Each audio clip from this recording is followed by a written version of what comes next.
You're Hi. there. Good morning. Good morning. So real quick, I have a question that I want to ask. And I think you probably know what it is, but can I ask it? Or can I Okay, say yes.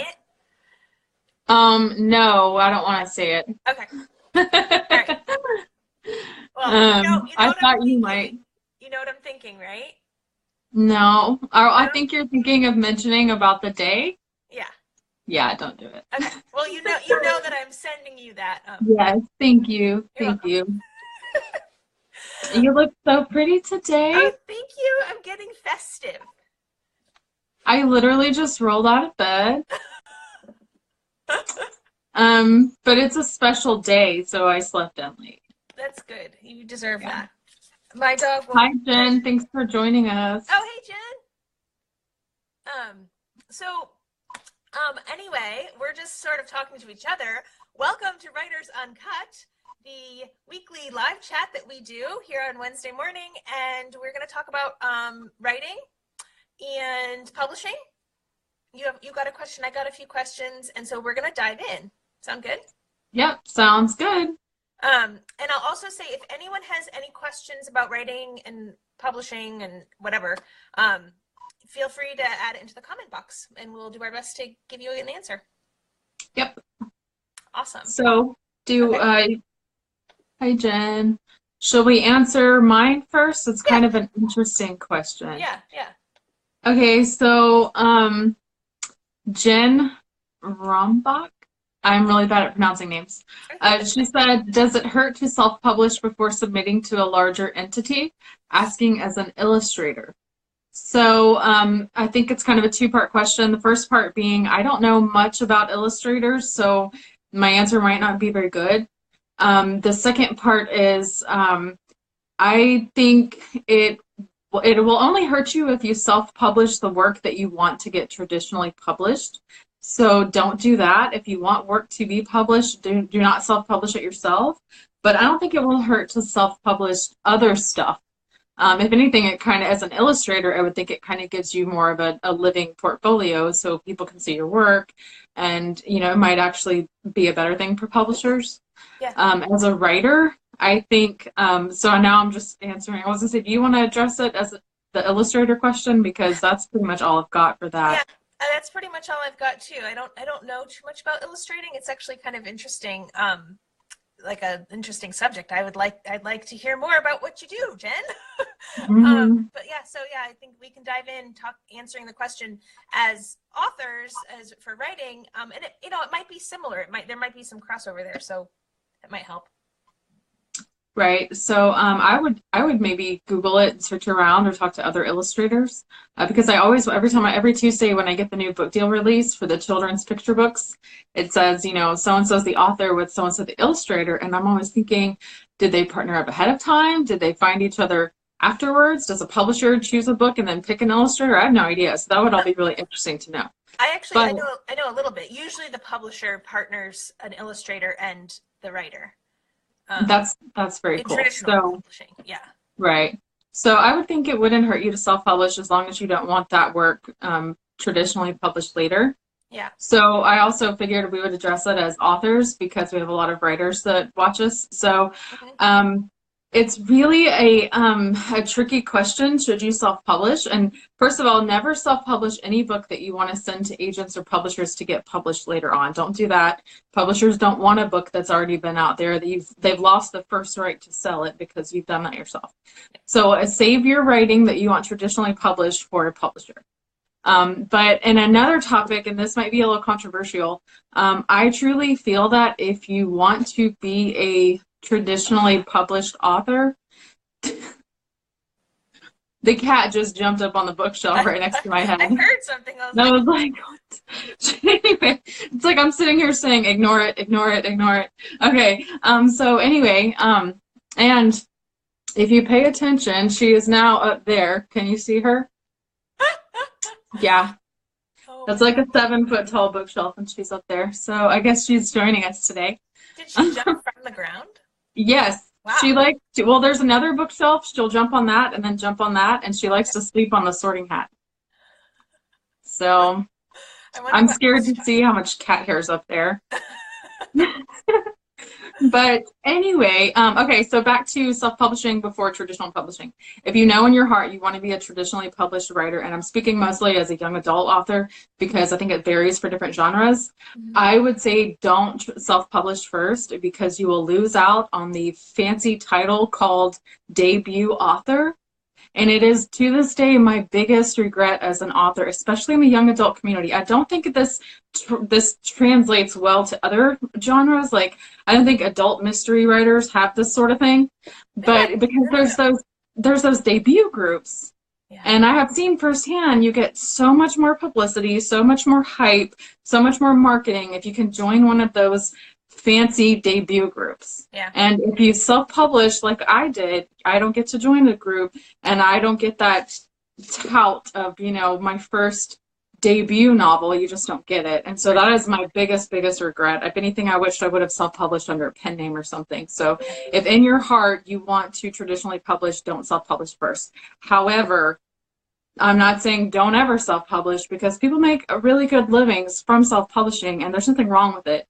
It's just if you want to be traditionally published, I would say don't self-publish first. So my answer is pretty much the same, and I will add the debut groups also give you like instant friends, like you're on the same exact journey together, which is really nice to have that support, especially when something is new and you have questions and there's uncertainty and you're like, well, what do I do when I get this in the mail? And what happens here? What's next? All that kind of stuff. So that's kind of a nice thing about debut group. So the other thing I think to come back to, and I wouldn't say it necessarily hurts you to self-publish before submitting traditionally, but I think it's important to ask yourself, to really get honest about like why you're doing what you're doing. And, both of us put in 10 years before we got a traditional, or I got an agent. I don't have a deal yet, but before you got your deal. Your Amazon deals are traditional, so that counts. Yeah, there you go. Oh my gosh. I don't drink coffee, and sometimes it shows that my ears are slow. But so anyway, yeah. So, you want to really think about that. Like, is it just because you want the book in your hands? Because you can do that without necessarily going through Amazon or any of the other outlets. If you want to share your story with the world, well, sometimes there's patience involved, and that might mean going over the manuscript a few more times, having people beta read it, having, an editor, you never pay for editors in terms of, submitting to an agent, that kind of thing. But, there are plenty of freelance editors that can just give it a look over and sort of see if there's any holes or things that you miss, because you do become blind to your own work after a while. That's real. And, I guess what I'm saying is don't rush into it. It's really shiny. Absolutely. Like KDP, like I can publish my book tomorrow.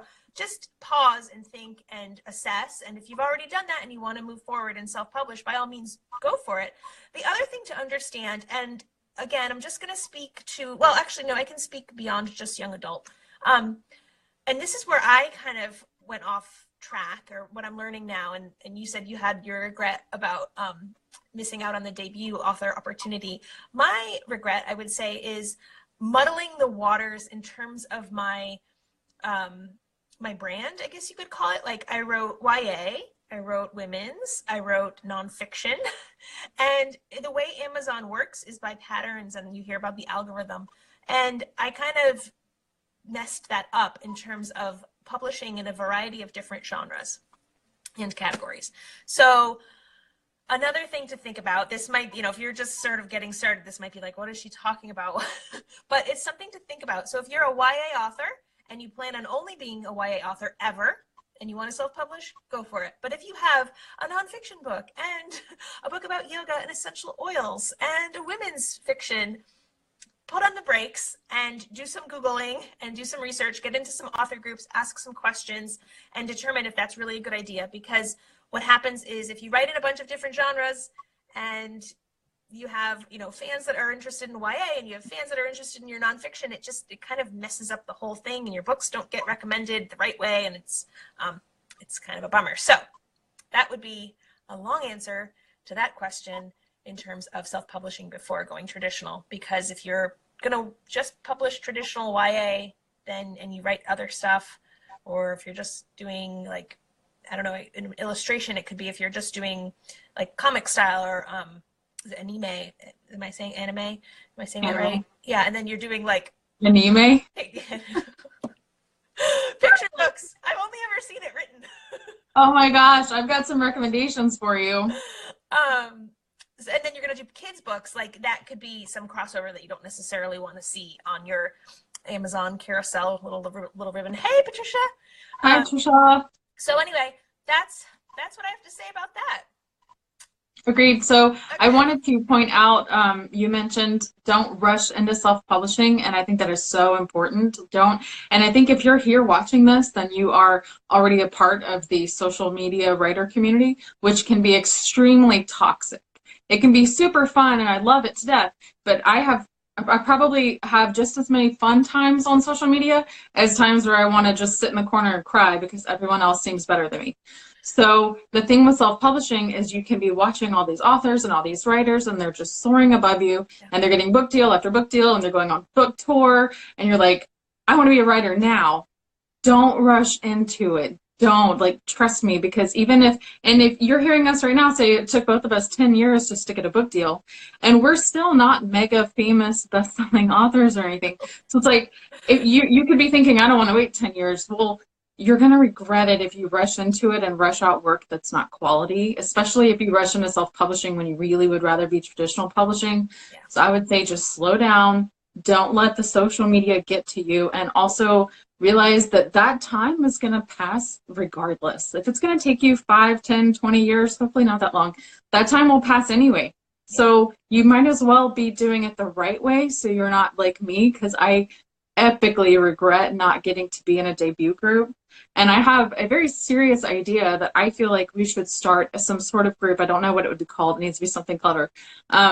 For established authors that have a new book coming out each year, because you know how the debut groups, it's focused on per year.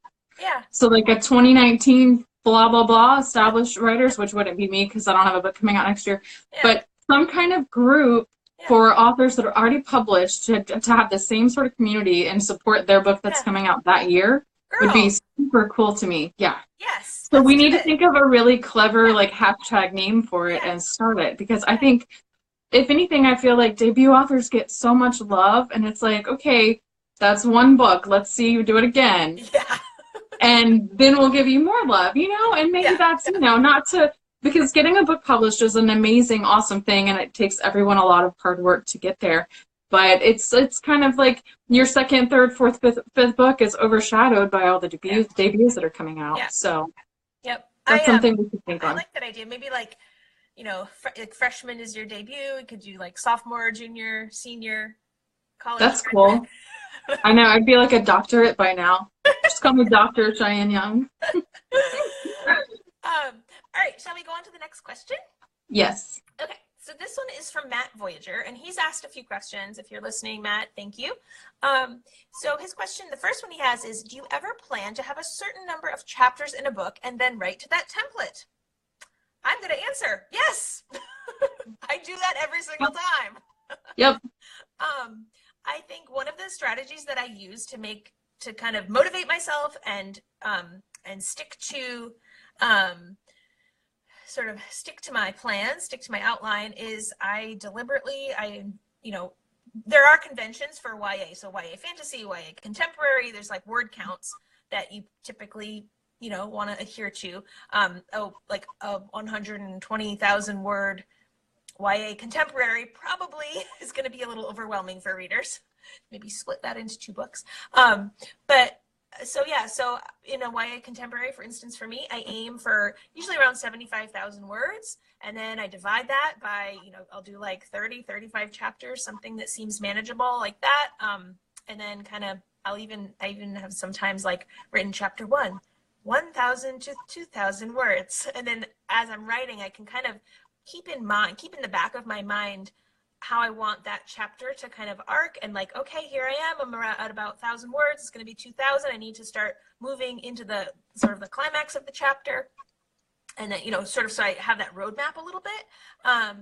And so, yeah, I definitely do write to that template when I make one, or when I make one every time. And, you know, I do deviate a little bit. I'm not like, okay, it's at 2,000 words. I have to stop the chapter. I'll go over or under if that's what it needs to be. But it does give me a guideline. And since I write quick, I find it really helpful to have that, right on hand. Yep, I'm the same way. I write my outlines, and I usually start out with 25 to 30 chapters. I really like 30 chapters because you can kind of designate 10 chapters per arc of the book, so beginning, middle, end. And then each beginning, middle, and end set of 10 chapters can have a beginning, middle, and end. Yeah. And like you said, every chapter itself should have a little mini chapter climax and then an end. Yeah. So each chapter is like a little scene or a little story in itself. Yeah. But it really helps my writing. I start out with 25 or 30 chapters. I know exactly what I'm writing, and I usually stick to that for the first draft. And then in editing, it'll get switched up. I think, Sasha, we took away several chapters. We added a few more. I think it has 34 or 35 chapters now. Mm-hmm. It originally had 30. So, like, it'll get changed, and I don't stick to that rigidly during editing. But for writing, it's just really, really nice to know. And I usually try to do when I'm writing a new manuscript, I try to stick to 1 or 2 chapters a day. Mm-hmm. So then I plan it out on my planner, and I know how long it's going to take me to finish the draft. So I love writing. I love planning out my chapters and sticking to them. Yep. And I can't imagine, like, I picture people, the pantsers that just start writing, and it feels terrifying to me. Like, you're writing into this black void abyss of nothingness, and you don't know what happens. Like, I couldn't do that. And some writers are really inspired by that and really love it, but not me. I hate it. I like knowing where I'm going and what time I'm going to get there. I pantsed one book, and I ended up having to go back and do so much stuff to just kind of get it where it needed to be. But,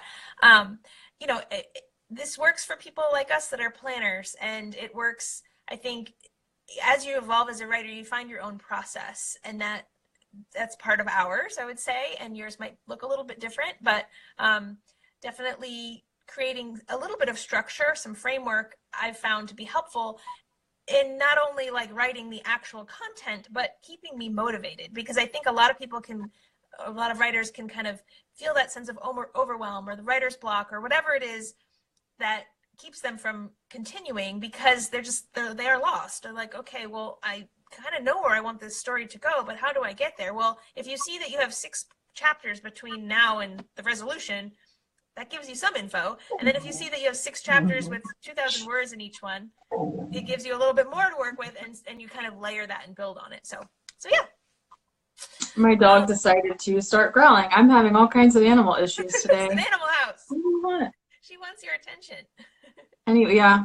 She's looking at my hand now.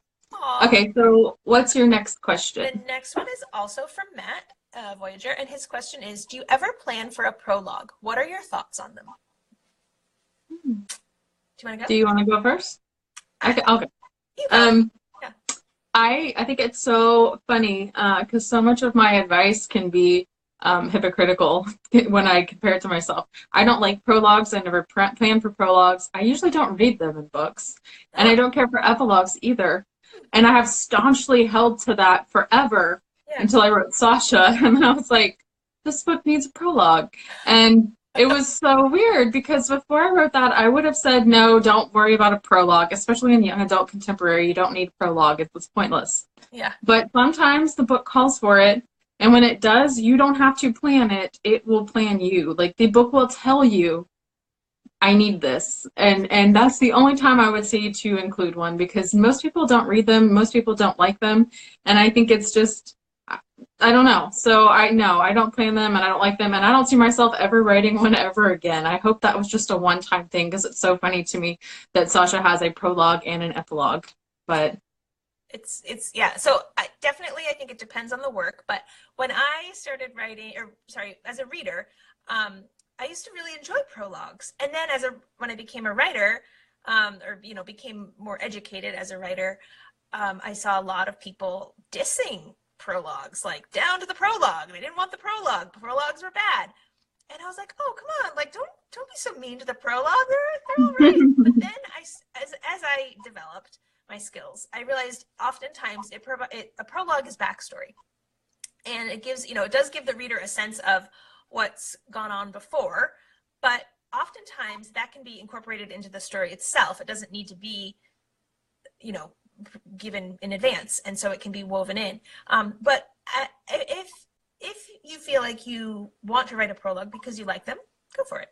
If you feel like you want to have a prologue because there's some missing information, I would say definitely just write it all out. A lot of times, we've talked about this before, the first chapter is often that backstory, that information that you as a writer just need to get out so you understand the story itself, you understand the characters, their motivations, all that stuff. And oftentimes we end up deleting that first chapter. Well, it's similar to, when we're talking about a prologue. So I would say write it out, get it out of your head, onto paper, onto your computer, and so that you have that, and then sort of set it aside, and then go to the next scene that makes the most sense. And if you find, looking back, well, I really need some of that information, there's holes without it, see if you can weave it in from where you've then started that next scene, or explore and try and see if you can kind of have it feel less prologue-y and more like the story, more organic. But I mean, I'll go back to what I said in the beginning. I kind of don't hate the prologue, but at the same time, it can be a crutch. It can be, I don't want to say lazy, because there's nothing lazy about Sasha. Yeah, I feel like it can be a weak way of telling the story. I think, especially if the prologue is just a bunch of info dump, back information that you're just my characters or the reader has to know all of this stuff, so I'm gonna throw it in real quick. Then that's weak storytelling. Yeah. And so I think if you're going to have a prologue or an epilogue, your story should stand alone without it.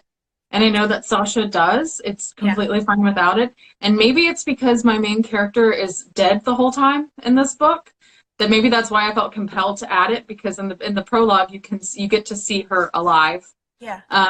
And my story, you don't have to read the prologue and epilogue and it would still make sense. Although I want you to, because I really like them. So I think if it's kind of a neat little story, or I feel I don't know, but if look at your prologue, and if you're just adding it to dump a bunch of backstory on the reader so the reader understands the book, then you need to take that out. You need to find a way to weave that into the story more organically instead of just throwing it all at their face. I'll just highlight what you said, and this is the bullet point of everything that has just come out of both of our mouths. If the story can stand alone, make sure the story can stand alone without the prologue or the epilogue. And another idea, if you're self-publishing, some of that information, if it's not necessary, that can be some reader extras, some freebies, some fun stuff to offer them outside of the story itself. Yep. Or even if you're traditional publishing, you could use it as a blog post or something. I don't know. Newsletter information. Like it. All right, last question. This one is Someone Took It. @Someone Took It. A lot of authors use Scrivener in order to edit, collate their work. Are there any other programs you can recommend that make the writing process easier? Hello,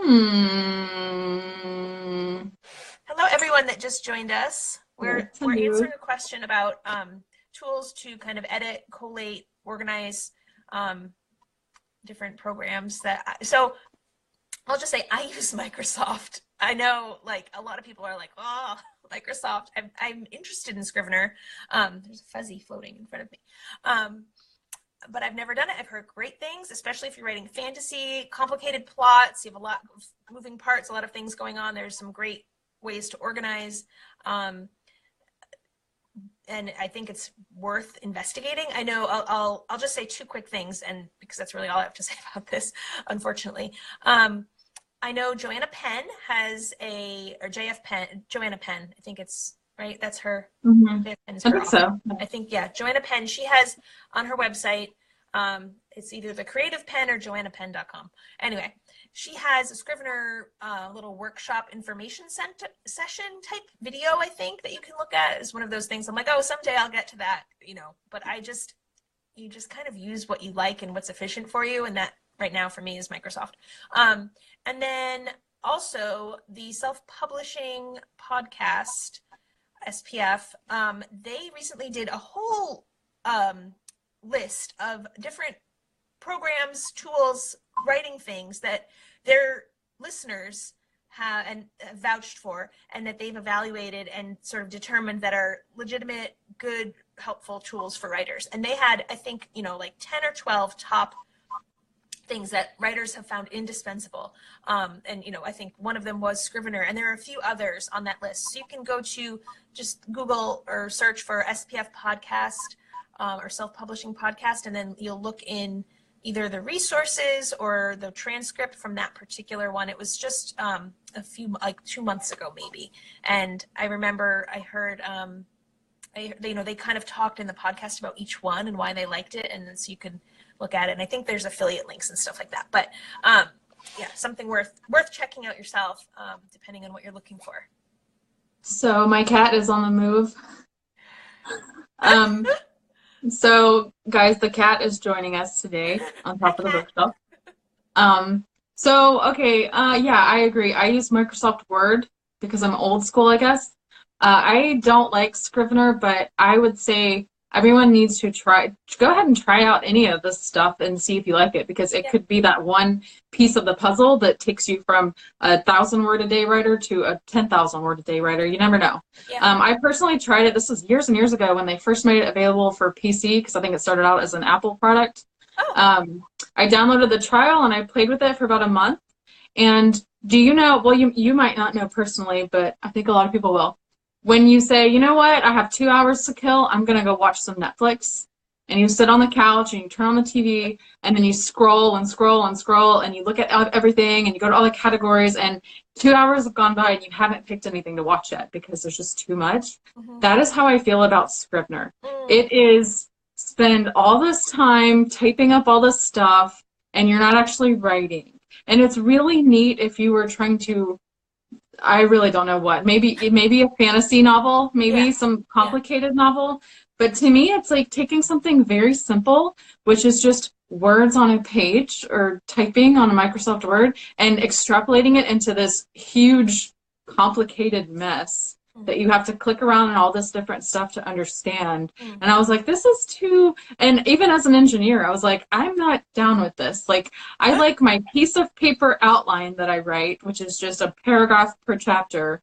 And that's all I need, and sometimes I'll print out a piece of paper with photos of what I think my characters look like, so I can kind of reference that. Yeah. But to me, I felt like I was spending way too much time trying to set it up and not writing. I'm not a fan. I'm not a fan of it. I just use Microsoft Word. I'm laughing because the cat's paw keeps I know. This is every day. Oh, she's gone now.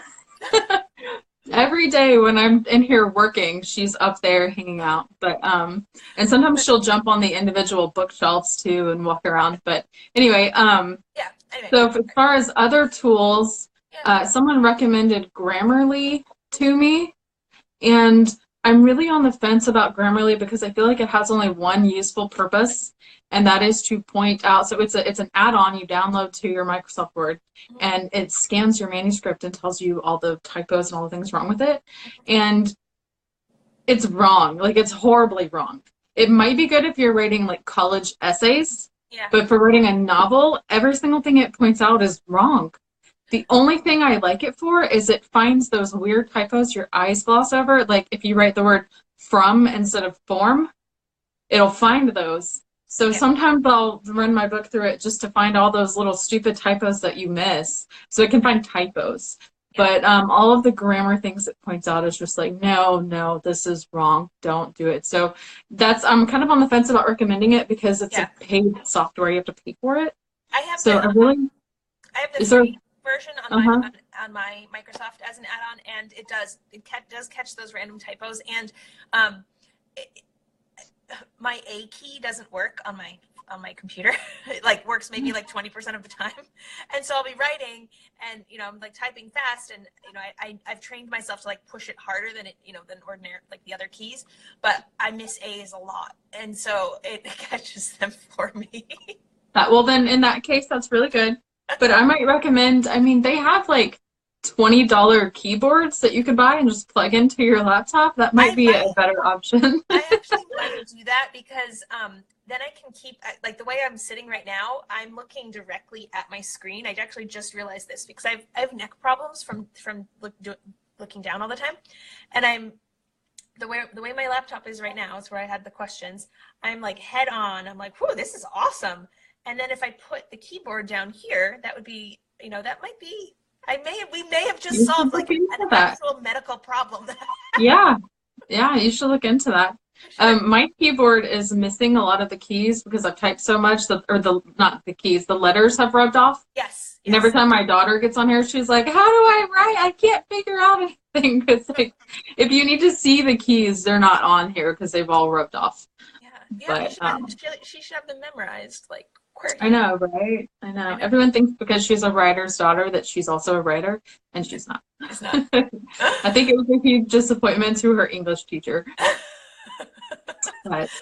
Well, I don't have any more questions, but I have a little fun thing to do. Just because today, and it'll take us like 2 minutes. It's a rapid fire. Would you rather? Do you want to do it? It's a writer. Would you rather? Do you want to do it? Yes. Okay. So this is just for fun. And if anyone is listening and would like to answer for themselves, which one they would rather, leave it in the comment box because we want to know. All right. So I'll ask the question, you answer, and then I'll answer. Okay. You ready? Yes. Okay. And some of these, I know what the answer is going to be for you, obviously, but I'm going to ask them anyway because it's part of the thing. Okay, so would you rather write when the mood strikes or binge write nano style? Binge write nano style. Me too. Would you rather have written the collective works of J.R.R. Tolkien or J.K. Rowling? J.K. Rowling. Okay. Duh. Me too. Me too. Would you rather type or write longhand or on a typewriter? Ooh, typewriter. Oh, really? Mm-hmm. I think I would rather just type on a computer where the A key and the space bar and the N actually has been giving me trouble. But it's so satisfying. It's like. But it's slow. And then you get the. It's slow. Yeah, it would be slow. But I have arthritis, so I don't like handwriting anything. For some reason, typing's not too bad. Handwriting, it kills me. Same. I don't have arthritis, but I like and then my handwriting devolves, like you can't even read. Oh, yeah. Okay. Would you rather write in first person or third? First. Me too. Would you rather write for pleasure or for money for the rest of your life? So money. Would you rather write for pleasure or for money? Like if that's you have to pick one or the other. Okay, well, writing for money means that it's also writing for pleasure because then I get to be a writer for the rest of my life and I don't have to do any other jobs. So money. Like it. Okay. Same. Where was it? Okay, number 6. Would you rather only write fiction or nonfiction? Fiction. Same. Would you rather write a series or a standalone? Standalone. I'm not a big fan of series, and both in reading and writing. It takes a really good one to like win me over. Yeah. I think if I just have to answer off the snap of my fingers, I would say standalone, but I do like a series, although I find like the second book in series is always like, all right, I just want the third book. I need to know what happens. That is true. Yeah. The second is a lot of filler. Yeah. Yeah, like a bridge. It's a bridge usually. Okay. Would you rather plot or pant? Come on. Plot. Yeah. Okay. Would you rather write a blockbuster that gets opted for film, branding your writing with the franchise, or publish numerous quietly received books consistently over time? It's hard. It is hard, and I don't even know if I can pick an answer because part of me says, well, if I write the blockbuster that gets a film, then I'm making tons of money, and so then I can write whatever I want and not worry about it. Yeah. But there's also a lot of pressure that comes with a book that gets that famous and that popular. Yeah. And it kind of puts you in a box. So, like, I wonder how Stephenie Meyer goes to buy groceries now. Like, I feel like because she's just so famous. Yeah. So I guess I'll pick the second one. Yeah. As long as I'm still making an income and can pay the bills, that's all I care about. I don't have to be famous and rich. I just want to pay the bills. Yeah, same. I also feel like there's like a lot of like a big standard that you have to live up to after that. Like J.K. Rowling experienced that. Like she didn't necessarily, she wanted to write outside of the Harry Potter world, obviously, Mhm. and she wrote, and like that was tricky. And I know who wrote the Divergent. I think she started writing some other stuff, and it's like I think that Mhm. I read a blog post of hers. There's like a lot of pressure, like self-imposed Oh pressure, but yeah. also Well, real pressure. especially since her movies like failed spectacularly, so I think it kind of that had to be extremely hard to go from epic bestseller with movies to then everyone got mad at her for the last book in the series, Yeah. and then to wanting to write something else. Which one? Who? Divergent, Oh yeah, yeah, Veronica Roth, yeah. So I definitely wouldn't want that fate. yeah, But it's like we all dream of having a movie, but it's scary too. yeah, yeah, yeah. Okay, last one. Would you rather read or write? And you could only pick one. Read, read. Yeah, me too. I think read. That's really hard. The Yeah, longer I think on it, the scarier it is. But if all I can do is write, then I can never read amazing stories that didn't come out of my own brain. yeah. So read. Reading was my first love too, and so I think if I have to answer, there's like hot lava. Would you rather, like something bad's gonna happen if we don't answer? I would have to say read. Right. Because even if you can't write, you can still daydream your stories. So Yeah, yeah. can you hear my dog? And can you hear my cat? No. He's meowing. He just came down. Hi, Fluffy. I think the UPS delivery guy is here, so she's losing her mind. Yeah, yeah. So, At least we're almost done. like, don't ring the doorbell. Like, just leave the box on the Right. door, on the patio. Well, even if they just drive past the house, she gets angry. She's like, "What are you doing here?" But yeah. So at least we didn't have technical issues this time. I like that. We're so professional. Well, anyway, thank you guys for joining us. Please let your friends know that we do this every week. If you're writing friends, if they have questions, stuff like that, we're always happy to try and answer the best we can and discuss bookish related things. We have a Facebook group called Writers Uncut Group. You can join us and continue the conversation. And of course, you can watch the replay for 24 hours here or on YouTube. On YouTube. I will load it to YouTube in a few minutes. And you can also go on YouTube, search Writers Uncut, and watch all of our past episodes, which we're up to like 9 of them now, I think. 10. This is the 10th. 10. Yeah. So 10 episodes. And my dog doesn't bark in any of the other ones except for this one. Okay. So. Hashtag real life. Yeah. Well, thank you for joining us, and I hope you have a wonderful day. Yeah. See you later. Okay. Bye.